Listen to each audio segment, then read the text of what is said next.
Well, thanks so much, John, and thanks so much, Sam, Ellen, and everyone for putting this together, because I'm really, really excited to share what we do at Circle of Blue. We're the world's only nonprofit newsroom covering this incredible story of water, and we're based right here. So now I want you to close your eyes for just a second, and let's take a bit of a breather. Think of water, and think back to a moment. It could be a memory, it could be your childhood. When did you become aware of water? And when did you start to care about it? Because we all have our water epiphany. And that's the moment when we realize that water flows through all of us and that it defines the rise and the fall of civilizations. And our moment could be a sunset over Lake Michigan, south of Leland, or it could be running out of water in Texas. Or we could be in the desert, parched by the hot sun. It's the moment when we realize that water's magical and the source of life and that it's priceless, especially when it's gone. So my water epiphany, besides catching crayfish in Cedar Lake, was a frozen morning in East Chicago, Indiana, near Gary. And the mills were shrouded in steam and smoke, and it felt like the beginning of the 20th century progress. But I was photographing for Rolling Stone. It was the top 10 worst places on the planet. And while shooting this assignment, I wondered, how could my Great Lakes be the worst place on the planet? Plenty of water, but under threat. And my other water epiphany was on assignment for National Geographic with the U.S. Deep Caving Team in Wacala Springs, Florida. And we were literally on a fantastic and dangerous voyage, scuba diving into the Earth's blue arteries of fresh water deep underground. And I'll never think of water under our feet quite the same way. And so this morning, I'll take you to the front lines of the global water crises and talk about how we're going to solve some wicked problems. And yes, according to the Harvard Business Review, a wicked problem has many causes. It morphs constantly and has no correct answer. But it can be tamed with the right approaches. And I'll share some of the things that we can do together to tame these problems and help shift the world's dangerous course. But there are pivotal moments in history when the river takes one course or another, and this is really one of those moments. At this moment for water is the story that is defining our future. And for a journalist, water is an incredible story. We have a drama that's unfolding around the world, touching everything we care about: diversity, equity, justice, environment, health, security, art, and beauty. And in short, we've got news. And there are heroes, victims, and even villains. And we have a storyline that rivals any adventure. So we're going to start our story in orbit and then come back home. And before we go orbital, you can put your questions into the chat. So I asked Leelanau County resident astronaut Jerry Linenger about his perspective, what it was like to be circling the blue planet in the Russian space station Mir. And this is what he said. A closed ecosystem, only so many sources of life-sustaining water, and all the creatures of Earth, just like the three of us circling it, all dependent on water. And he spent 4 months in orbit around our tiny circle of blue in his own closed ecosystem. He had to make his drinking water from sweat and urine in space. And down here, while every drop counted to him, many of us don't even know where ours comes from. But we'd better start paying attention, because it's profound what we do to get water. We build canals, and we dam rivers, and we pump wells. But as Mission Control would have told Jerry, we have a problem, and our blue planet is thirsty. So for multiple years in a row, the World Economic Forum has ranked water crises among the top 5 greatest threats. And that's greater than weapons of mass destruction, even greater than pandemics. And there's good reason for the ranking, and most of the numbers are getting worse. Thousands of children die each day from preventable waterborne diseases, and this is Vasant Kunj, one of Delhi's poorest neighborhoods, where women, and it's usually young women, wait for water. And the World Bank estimates that half of the world's population will live in water-stressed regions by 2025. That's in less than 5 years. And this is a significant migration trigger. And here in Sao Paulo, people who live in these favelas of Portolina are farmers who have moved to the city because their crops have failed due to drought. And I found the irony especially poignant because the muddy alleys were named for the villages that they had left behind. And dozens of cities worldwide faced what a clever headline writer in Cape Town called Day Zero. That's the day when the reservoirs and wells and taps could go dry. And yes, Miami and London are on this list. And here I photographed crews laying a private water pipeline in Jakarta. And some 70% of freshwater use is consumed by agriculture, growing food for a growing and hungry population. And energy is thirsty.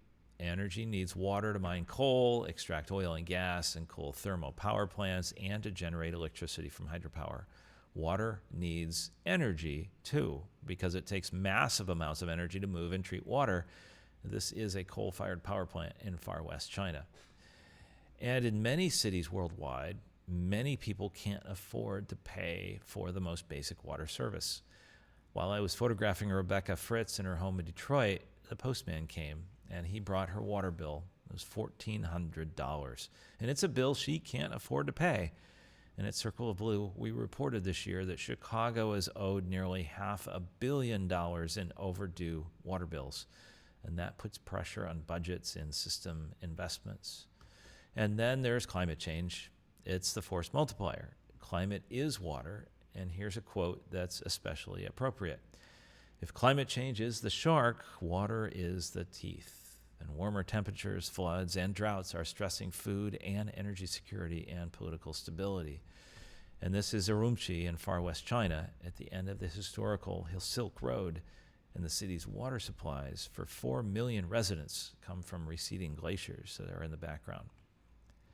So indeed, the future is here, I'd say ahead of schedule. And if you look really closely, you can count hundreds of water tanks on these buildings in Delhi. And so I'm a reporter, and these stories can't be told remotely. It's hard to identify with statistics, so we use a secret process we call IWT, and it stands for I was there.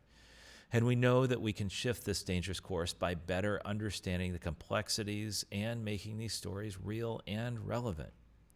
But back to orbit, Jerry told me he would look out his window and see dust storms stretching from Inner Mongolia to Beijing and all the way to Los Angeles. And his water epiphany was that we're all connected. So I wondered, if Jerry dropped a golf ball out of his window over the dust storms, where would it land? And obviously not a physicist, an astronaut, or a very good golfer, but it would land right here. And these are the coal mines of Inner Mongolia and the front lines of China's water energy nexus and the front lines of climate change. And from the plane, I saw a little barn in the distance in the upper left corner. Well, I'm from Leelanau County, so I learned to play in the neighbor's yard in the late afternoon. And that way I could invite myself to stay for dinner if it was more interesting than home. So I took the only taxi at the airport across the frozen grasslands and went there. I knocked on the door and said, I'm from Michigan. And I think the taxi driver just kind of wondered and shrugged. But I found Wu Yun, a shepherd's daughter, and she told me that the family's well has gone dry because the mines have drained the groundwater, and they now have to drive 15 kilometers to fetch water for their sheep. And we sat and drank mare's milk tea while the family wondered how I happened to just show up at their door in 25 below zero weather. And in Jakarta, there's another challenge. It's another day zero city whose water is under multiple threats. It's a city that's sinking due to overdrafting of groundwater and rising sea levels. And in the upper right is the thin seawall that holds back the ocean from flooding the homes of millions. And I was literally standing there on the morning when the central government announced that it would move the capital from Jakarta, in part due to water risk. And in the upper left are the pumping stations that run 24 hours a day, 7 days a week, to move water and raw sewage up and over the seawall to the ocean. And these pumps are massive. So in the neighborhoods, we found people like Parina and she was desperately waiting for a water delivery so she could run her tiny sidewalk restaurant. She pays about 10% of her income for water delivery. So a few minutes later, Oolong appeared, delivering water. And some 5 million residents rely on water deliveries from vendors like him, and his pushcart weighs about 1,000 pounds. So around the world, more and more people walk or wait for water. And so here's a short video diary to give you a sense of what that feels like. It's a typical morning as Delhi awakens to its usual chaos, its legendary traffic jams and vendors on the street, and beggars, faces longingly pressed against car windows, selling flowers. But like many of the world's urban centers, Delhi is thirsty, even parched. As the third largest population center in the world, its 25 million people need water, and lots of it just to survive. On this day, I want to learn more about how millions of people live literally bucket to bucket, not necessarily knowing when and if their water will come.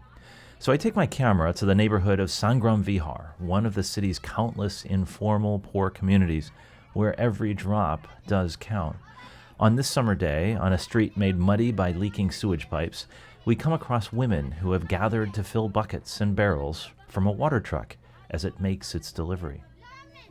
They pay for the tanker to deliver water because the city's connections aren't reliable, are unsafe, or aren't even available at all.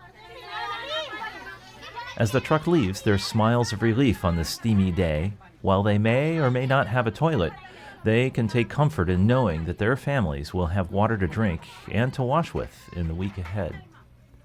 Yet many parts of India are not even as fortunate. Unlike the delivery truck, the water never came.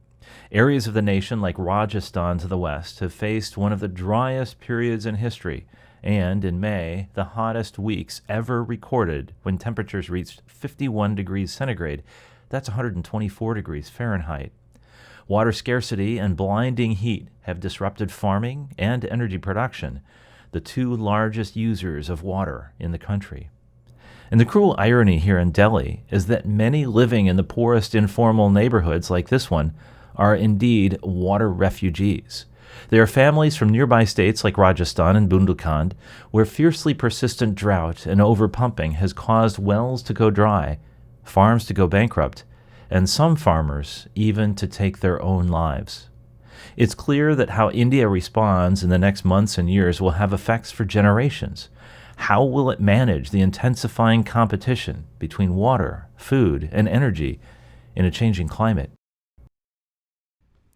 So India is increasingly becoming one of the most water insecure countries in the world, and today some 40% of India's population doesn't have access to safe drinking water services, and less than 4% have access to safe sanitation. And one of the persistent problems facing our water-based economies is a serious disconnect between perception and reality. In Punjab, India, farmers believe groundwater is infinite. They have lobbied for free electricity, and when you have free electricity, you leave the lights on. And here they let their pumps run 24/7, even when they don't need to irrigate. It is truly mutual assured depletion. But what happens when the wells do go dry? Well, near Delhi, I was with farmers whose wells had gone dry, but why were their crops green? And how were they able to plant rice? Where was the water coming from? And this water these women were working in didn't smell like your regular raw sewage. It smelled more like industrial waste. So we followed the canals upstream to paper mills like this one, and they were irrigating with industrial waste contaminated with heavy metals and chemicals. So you can see a bit of that water runoff there just over my shoulder on the right. So the farmers said that they've come to rely on the supply from the factories and tanneries for irrigation. But in Bangalore, or near Bangalore, we found farmers washing their produce like beets. Well, why? Nice thing to do before going to the market, but it was because their wells had gone dry and they were irrigating with raw sewage. So they had to wash their beets before going to market. And they don't eat their own produce. They ship the food to the cities. And when we talk about the water-food connection, it's not just about scarcity, it's about food safety and security and a global supply chain, all affected by water. And this is what the end of that supply chain looks like in Delhi, at Asia's largest wholesale food market. And so for scale, I counted some 40 trucks of onions alone. These are massive semi-trucks that are delivered every day. And in other parts of the world, there's the water-food crucible, and on the front lines of climate change. So I went to the mouth of the Mekong River in Vietnam, and it was rice harvest, but it may be the last here south of Ganter. On this day, salt water was measured 78 kilometers upriver. It was a new record. And the rice paddies are turning brown because of the salt. And Vietnam is the world's second rice exporter, and sea level rise is an existential threat to some of the most productive lands on the planet. But we found some entrepreneurs are turning their paddies into shrimp farms. But when I turned around, the only thing between this farmer and a rising ocean was plastic, sticks, and mud. And just a couple of months ago in Texas, we saw the systemic effects of extreme weather, a likely result of climate change. And when water and energy supplies come to a halt in cities like Austin, Houston, and San Antonio. I took this picture a few years ago when Lake Travis in Austin, a major reservoir, was at a record low. But we live on the shores of 20% of the world's surface fresh water, and I'm always grateful and relieved to come home and see sites like this. I was flying back from Chicago in the Middle East, and those are the Leelanau and Old Mission Peninsulas of Michigan in the background. I wish they could have just dropped me off. But even the greatest of lakes aren't immune from visible and invisible threats. Going back to a childhood memory, I went back to my old playground. I'm J. Carl Ganter, and I'm a journalist who covers water around the world for Circle of Blue. We do a lot of work in India, a lot of work in China, even the Middle East. But here in Michigan, we have a groundwater emergency. And it's ironic that how the rivers of time tend to intersect.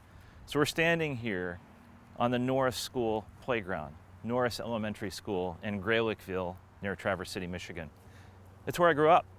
As a kindergartner, I used to stand underneath these pine trees here and used to throw pine cones. I used to throw the pine cones over the fence, it was right over here, into pools of black goo. There was a dry cleaning company over here called Overall Supply, and they used to dump their effluent into sand pits right behind the factory, and it would settle there and it would evaporate. We'd smell the fumes here at the school, but the worst part is they sank underground. They went into the aquifer, they went into our school's well, and now they're leaching into the groundwater, which is flowing into Grand Traverse Bay, one of the largest bodies of water, of course, because it's Lake Michigan. So here we have groundwater pollution connecting through history, all through a couple of pine cones thrown over the fence. And that black goo was a toxic cleaning fluid. It took millions of dollars to clean up an EPA Superfund site. And that means it was identified as one of the most toxic sites in the country under our playground. But there are other threats, and we've now all heard of PFAS, a family of forever chemicals that is contaminating our groundwater. We were told that we could pick up water jugs and go in town and get water to drink with. They said we could touch the water, we could do laundry, but cooking and drinking we couldn't do. So that basically is how it got started, and it was a shock, you know. Couldn't believe it. We're based on pure Michigan, right? We have, that's our motto, and we're the Great Lakes state. You know, I've never questioned the purity of our Great Lakes until now. When I've seen the pumping of this contamination and what I know it does to our health, it has changed my attitude on the preservation of water in our area. I don't need a doctor to tell me that it's all going to be fine and it's an emergent contaminant. I've heard that word more than I've ever heard it in my life after all of this, that it's brand new and we don't know, so there's no reason to panic. Well, that logic doesn't really seem great to me. If it's brand new and we don't know what it is or what it does, then maybe that is a good reason to panic. So in the last 6 months, something really incredible has been happening, and people are kind of waking up and understanding that this is something to be concerned about. And what's really been cool and that we've been able to watch is just people kind of emerging from the woodworks and wanting to join this force. And they're wanting to unite because they know that single-handedly we can't fix this problem. But the more people that come together and work together and bring each of their own set skills into the picture, as a community and as a state, we can come up with a solution to not only fix our state, but potentially could be the leaders on cleaning up or PFAS contaminated sites in our country. So in the Great Lakes and around the world, as we grow more food, we drill more wells for irrigation. And as we drill more wells and fertilize more, we generate more runoff from our fields, which can lead to dangerous algae blooms. Of course, there are other sources like leaking septic tanks that need to be addressed, because Lake Erie now consistently experiences harmful algae blooms. And it was so intense in 2014 that Toledo residents were without drinking water for days. But we're not alone. We can learn from other parts of the world, like Southwest China, where we met this farmer in his fields in Yunnan province. And the hillsides had been denuded during China's Great Leap Forward in the late 1950s. The topsoil is washing away. It's washing into underground limestone caverns like those in Florida, where we were exploring. Just behind me was a sinkhole that had opened up to a cavern literally straight down, literally hundreds of feet deep, like a giant drain. And this is one future. Persistent mats of algae clog Lake Kunming, the result of untreated sewage and agricultural runoff. It's the source of drinking water for millions of people. So what in the world do we do? Well, Sir David Attenborough says that saving our planet is a communications challenge. But first, we have to break some serious assumptions. This is not easy work, and the world is not a click away. And this is the data center at the Punjab Department of Irrigation. I was careful not to wake up the servers. Well, so for any data geeks, that's supposed to be a data joke. Anyway, but at the same time, we're in a new era of connectivity, of empowerment and participation, and connectivity and social media. And this man in Hyderabad takes pictures every day in front of his river that runs past his home and garden. And the foam from the factories upstream overflows the banks, but if he only knew who to send the pictures to. So a side note, the bottoms of my shoes fell off several days later, and we tried to have the water tested, but couldn't easily find a qualified lab. But more and more, the world is connected, and we've learned that what happens in Inner Mongolia affects California, even us in Michigan, and it will take a true systems approach to solve these wicked problems. And these are the UN Sustainable Development Goals, and number 6 is water, and it connects with all of them. It connects with hunger, it connects with gender equality, it connects with responsible consumption and production, and it connects with sustainable cities and communities, and with industry, innovation and infrastructure, and with clean energy. And perhaps the most important is number 17, and that is collaboration. So the good news is that companies are stepping up, and pragmatically they see risks to their bottom lines and their customers and their communities. And companies like Unilever have made unprecedented commitments to climate and water, and they've even canceled their quarterly reports because they put too much pressure on the immediate versus the long-term bottom line. And groups like the World Economic Forum are leading action on setting scientific targets for restoring our water, biodiversity, climate, and oceans balance, and forming groups like the Global Commons Alliance, which is an interesting alliance between business and institutions and leading science organizations and NGOs around the world.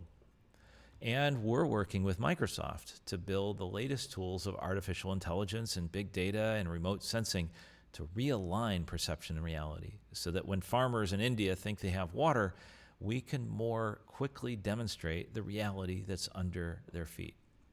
And on the collaboration side, and the news side, and the storytelling side, The news media and others are starting to work together. These are really important stories, and we shouldn't have to tell them alone. And so here's just one example of what we're doing in the Great Lakes with 3 other leading news outlets. Record-setting high water, shoreline erosion, toxic algae blooms. The Great Lakes have issues. As journalists, we wanted to understand the Great Lakes better, so we formed a partnership. Together, We'll cover the critical issues. that the people of the Great Lakes are facing. What will climate change mean for our region? Will we become a climate refuge? Is our infrastructure ready for that? You can follow all the work at circleofblue.org. this independent journalism Is supported by the Charles Stewart Mott Foundation. And we're learning that there are consequences of inaction, too. The Flint tragedy was a wake-up call. There are health and legal consequences for indifference. And this young father's eyes cut right through me because he was worried that his daughter may have been permanently harmed by lead in the water. And around the world, people are standing up and companies are understanding the need for transparency, accountability, and a social license to operate. Here, protesters in Catamarca, Peru, shut down a $5 billion gold mine because of water pollution. Wall Street is starting to pay attention. And in Mongolia Parliament, we turned the chairs around, quite literally. They'd never done that before. And I knew that this was historic, so I left my seat on the right and got into trouble for standing on the furniture to get this shot. And we brought together unlikely institutions like the Vatican to activate their networks and lead big conversations. How do we align our values with the value of water? This was a really exciting event that we produced on World Water Day just a couple of years ago, where Pope Francis opened on World Water Day to an audience of about 15,000 people outside and acknowledged the work that we were doing around the world to raise this level of awareness. But we have to keep asking, how serious are we? And at the moment, we are slipping backward. We face information overload, which leads to indifference and fragmenting audiences, and we lack the clear narratives to make the water crisis understandable for leaders and policymakers and to citizens and to how to take immediate action. And decision-grade data is often siloed, out of context, slow, or not available at all. And many of the Sustainable Development Goals naturally fall into their own silos. We're not making the cross connections, and our policies are not keeping up. And people, whether those in most dire need or those who make decisions, finance solutions, or implement policy, need to feel relevancy and urgency. And this lack of shared perspective and shared story creates a dangerous dynamic, and perhaps our greatest impediment to scaled and coordinated response. Without public awareness and connective action, policymakers, executives, investors have little incentive to prioritize water over more prominent issues, and that is until the taps run dry. And those working on the ground may have a shared purpose, but they haven't found their shared story. And to avoid serious imminent disruptions for business, people, and the planet requires far more than awareness, more than money, and more than celebrity, and more than expertise, and more than traditional risk analysis. It requires an effort just as tenacious and adaptive as the problems themselves, because this isn't a story just about water, sanitation, and hygiene. And nor is this a story about infrastructure or policy, and it's not a story about technology, food, or energy, or climate. It's about all of these. So let me leave you with a few ways to motivate and activate more people, from the most vulnerable in our communities to the most promising young scientists to our leadership. We need to tell better stories, to be compelling, gracious, and inclusive, and mindful of our silos, and capture hearts and minds. Why do we care? And people need to see themselves in the picture. We need to make the statistics real, from the Mekong Delta and the farms in Delhi to the Great Lakes and our schools and shorelines. We need to make the connections real. And we need to realize that this is the most important story unfolding on the planet, because water is the blue thread that weaves the tapestry of history. And whether journalists or esteemed ministers or Mongolian shepherds or elected officials here, this is our story to write. And it's the story for action and for science and for discovery and for inclusiveness across all of the UN Sustainable Development Goals. And perhaps the most important piece of this story, it's about becoming better listeners and listening for the moments when stories of innovation can overcome adversity. And then they become our stories of inspiration, and then they become our history. Because remember Wu Yun? Well, when I went back a year later, the mines had gotten closer. And I went back again, and the grasslands were turning to sand. And yep, I did go back again, and there was a new coal processing plant that connected all the mines. And what groundwater there is unsafe to drink. So when I was hiking with Wu Yun and her boyfriend, we stopped near a temple on a mountaintop, and they pulled out these stunning traditional clothes and asked me to take their engagement photos. So I pulled out a real camera after they handed me their cell phone. So a few weeks ago, I asked them to send some pictures so I could share. So this is Wu Yun and her family now with a little boy. So my point is that behind every statistic is a person and a culture and a story, like Stephen Lewis of the Gila River Nation in Arizona, who pledges to make his nation the most sustainable nation in the world, and the young women who carry water every day, all the while hoping they can go to school someday.